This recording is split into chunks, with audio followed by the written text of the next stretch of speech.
दोस्तों ईरान की जंग के नए नए आयाम हमारे सामने आ रहे हैं। खास तौर से कोई ऐसा सेक्टर नहीं बचा पूरी दुनिया में जहां पर इसका असर ना हुआ हो।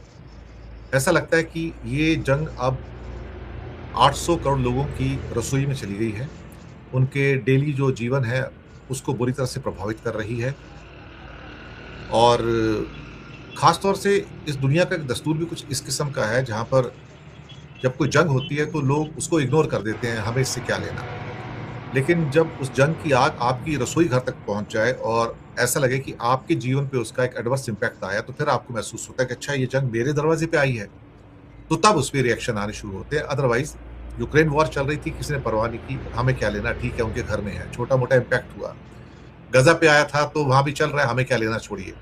लेकिन ये जंग जो थी ये हमारे दरवाजे पर आकर खड़ी हो गई। उस चक्की में सभी लोग पिस रहे हैं, इसमें कोई शक वाली बात नहीं। और एक के बाद एक इंडस्ट्री जो है अब इसमें पिसती हुई नजर आ रही है। भारत नहीं, दुनिया के सभी देश, इवन ऑस्ट्रेलिया के अंदर जो पेट्रोल डीजल के रेट पिछले 20 दिनों में डबल हो गए, और उसके बावजूद भी वहां पे राशनिंग कर दी गई है, जबकि वो तो आबादी के हिसाब से काफी छोटा देश है, उसकी मुश्किल से 3 करोड़ की आबादी है। बहुत सारे इश्यूज हैं जिस पर हम बात करना चाहेंगे कि इस जंग के क्या क्या आयाम हैं। हमारे साथ बातचीत करने के लिए आज हमारे परम मित्र के वी प्रसाद जी मौजूद हैं। प्रसाद भैया, बहुत बहुत स्वागत है आपका। नमस्ते, धन्यवाद दिनेश। बहुत बहुत स्वागत है आपका। मैं दर्शक मित्रों आपको बता दूं कि रवि प्रसाद जी ने अमेरिका में वहाँ की संसद में काम किया है कई साल, और वहाँ की उनकी संसदीय प्रणाली और अमेरिकन गवर्नमेंट का जो अंडरस्टैंडिंग है वो उनको या उनसे बेहतर शायद हिंदुस्तान में किसी के पास नहीं होगा। और सारी जिंदगी इन्होंने हिंदू न्यूज़पेपर में गुजारी, और साथ में आ, ये दिल्ली के अंदर ट्रिब्यून के रेसिडेंट एडिटर भी रह चुके हैं, तो एक बड़ी सूक्ष्म नजर रहती है। प्रसाद जी, बहुत बहुत स्वागत है आपका। बिना किसी प्रश्न के एक पहला आपसे जवाब ले लेता हूं। दर्शक भी बेताब हैं कि अब ये जंग किस दिशा में जा रही है।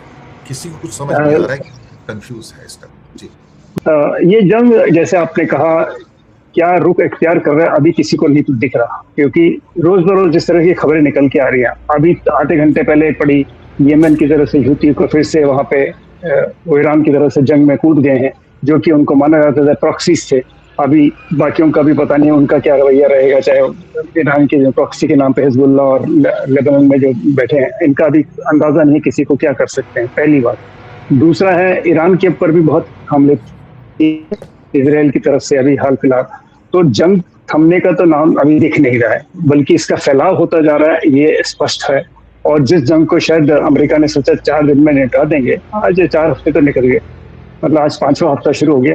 फरवरी 28 को अगर हमने गिने, 28 का महीना महीना गिन लो तो 1 महीने से ऊपर हो गया। अब आज 29 पे बैठे हम, तब से तो 30 दिन तो इसमें निकल गए। तो अभी अमेरिका में ये सोच अलग अलग जो वहाँ के जनरल, वहाँ के जो सामरिक दृष्टि से लोग देख रहे हैं इसको अपनी तरफ से, वहां पे भी आलोचना हो रही है, तीखी आलोचना हो रही है इस चीज को कि कोई देखिए, सबसे बात होता है कि कोई भी आप जंग छेड़ते हैं जनरल्स और तो एक सबसे पूछते हैं इसका एंड गेम क्या है, उसको खत्म कैसे करेंगे। शुरू तो कर दिया, उसको खत्म भी करना है, तो खत्म कैसे होगा।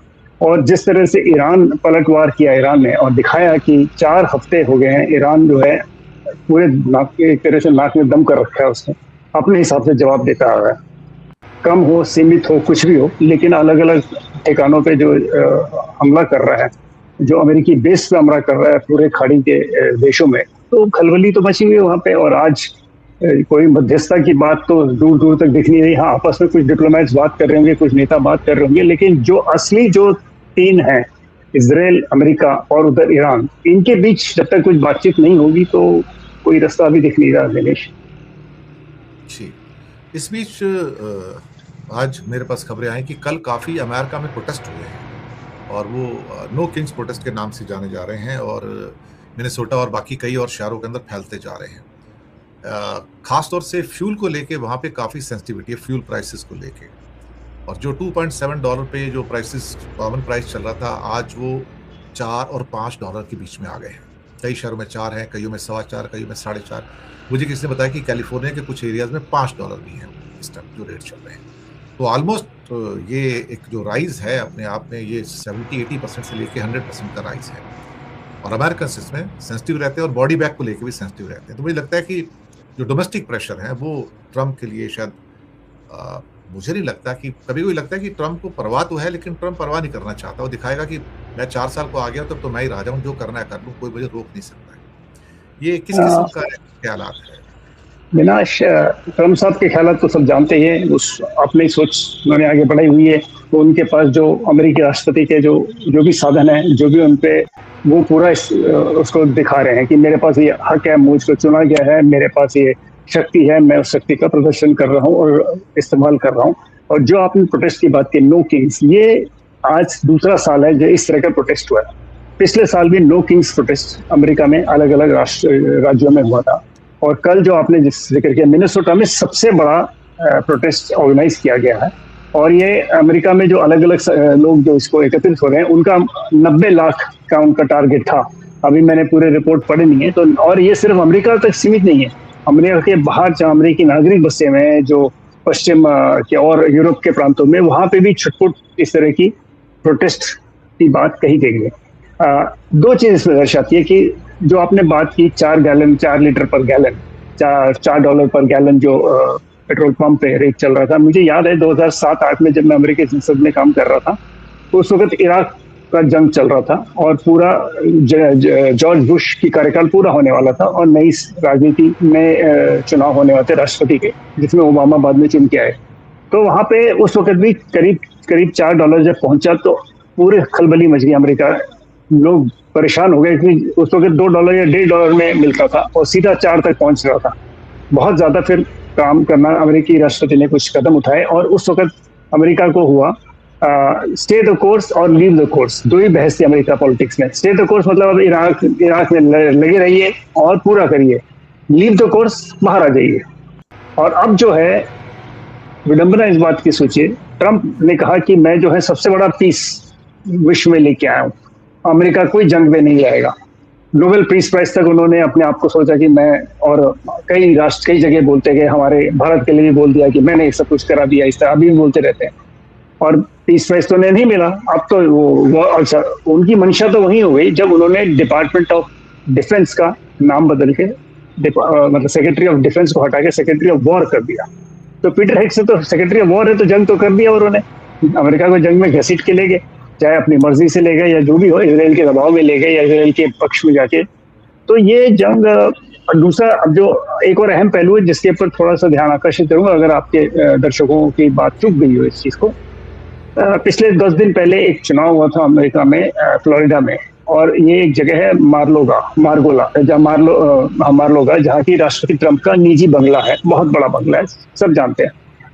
तो वहां का जो स्थानीय कांग्रेसल चुनाव था, वो एक डेमोक्रेट जीत गई। तो वो एक लोगों को अंदेशा मिल रहा है कि ट्रंप अपने ही जहां उनका बंगला है उस शहर में वो रिपब्लिकन को जिता नहीं पाए। तो एक इस साल नवंबर में मध्यावधि चुनाव होने अमेरिका में, और ट्रंप साहब के पास सिर्फ 6 महीने हैं ये पूरा चेस बदलने के लिए, क्योंकि आज मार्च खत्म हो गया, अप्रैल में, जून, जुलाई हो गया, सितंबर तक फाइनल हो जाएंगे सब कुछ, क्योंकि प्राइमरीज खत्म होंगी, आपके कैंडिडेट्स फाइनल हो जाएंगे। अक्टूबर नवंबर में चुनाव है, तो वक्त उनके पास बहुत सीमित है। तो ये सब दबाव होते, इससे पहले वो शायद कुछ चाह रहे हैं। अब वो आप एक और अंदेशा लगा सकते हैं इस बात का, पहले कहा जी 4 दिन की मोहलत देते हो ईरान को, स्ट्रेट ऑफ हॉर्मुज़ खोलिए, फिर बढ़ा के 5 दिन कर दिया, अब सुना अप्रैल 7 तक कर दिया, धीमे धीमे बढ़ाते जा रहे, और वहां से तेल निकालने का जरिया ढूंढ रहे।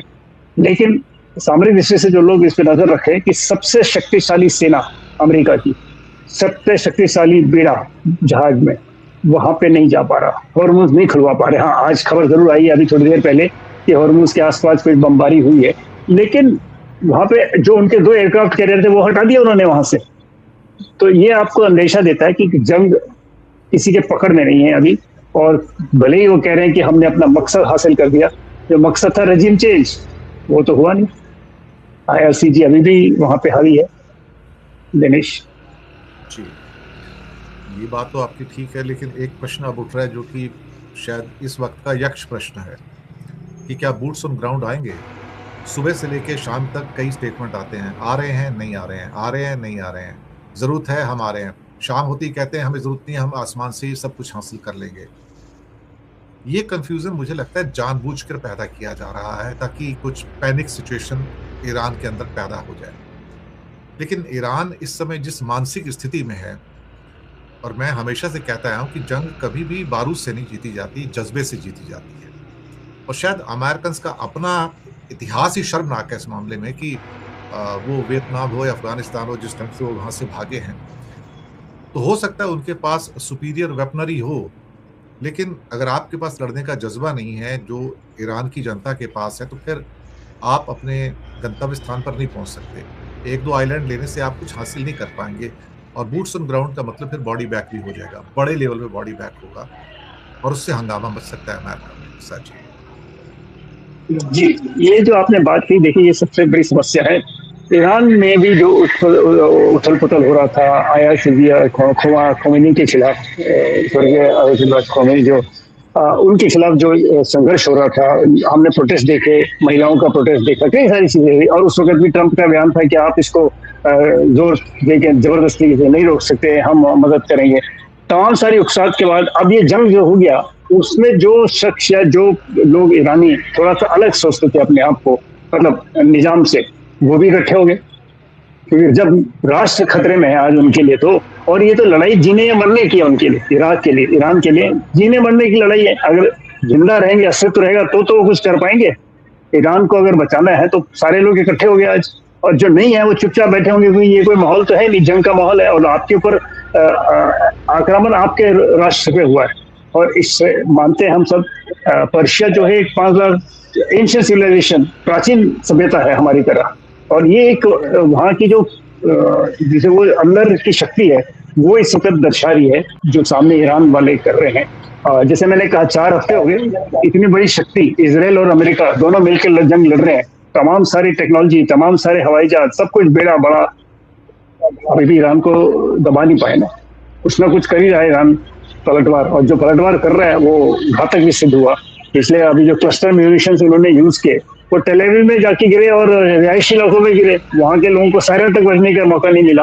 तो ये दर्शाता है कि जैसे कहते हैं, शुरू तो कर दिया, स्ट्रैटेजी आपकी जो थी वो एक बोर्ड पे तो बहुत अच्छी रही होगी, लेकिन जब जमीन पे उतरते हैं, बूट्स ऑन ग्राउंड, पिछले 1 हफ्ते से खबर चल रही 2000 मरीन को तैयार कर रहे हैं। अरे ईरान इतना बड़ा भौगोलिक क्षेत्र है, आप देखिए, और हॉर्मुज का जो लोग बात करते हैं, वहाँ पहाड़ियां हैं, टापू हैं, और वो किसी को ये पता नहीं कितने माइन बिछे होंगे, इसलिए तो कोई नेवी वहां नहीं जा रहा। इतनी बड़ी नेवी रही कि वहां अंदर तो कोई जा नहीं रहा, रास्ता खोलने की बातें कर रहे हैं सब। तो ये तो सच्चाई है ना। अब उसको कैसे क्या इंटेलिजेंस है, क्या मापदंड है, क्या, अभी जैसे कहते हैं कि कोई अंग्रेजी में एक है द फॉग ऑफ वॉर, धुंध, लड़ाई की धुंध है इस वक्त। तो धुंध के पीछे क्या है, किसी को देख नहीं रहा ठीक से। ये आपकी बात सही है। ऐसा लगता है कि वो जो क्या कहते हैं कि ब्रिटिश और फ्रेंच जो नेवी थी, उन्होंने जो सफ़र किया था टर्की के अंदर 100 साल पहले, तो वो लगता है स्टोरी रिपीट ना हो जाए कहीं, जहाँ ऑटोमन एम्पायर को भी अंडर एस्टिमेट किया गया था और बाद में अतातुर्क साहब वो एक किस्म से जीत ही गए थे। तो वो भी कहानी है, तो नेवल स्टोरी फिर से रिपीट होती नजर आ रही है। एक आपको एक लैंड वॉर में एक अल्जीरिया में हुई थी, वहाँ पे भी ब्रिटिश जनरल को टैंक्स लेके गए थे, तो वहाँ के जो एक अल्जीरिया के जो थे, उन्होंने परास्त कर दिया था उस तो किस्से कहानियां तो हैं, जो आपने वहाँ जज्बा अलग होता है। अब अमेरिका के लोगों को तो आपने, ठीक है उनकी जंग है, कंस्क्रिप्टेड लोग हैं, सोल्जर्स हैं, ऑर्डर मिलेगा तो पहुंचेंगे, लेकिन किसकी लड़ाई लड़ रहे हो, सवाल तो ये होता है ना।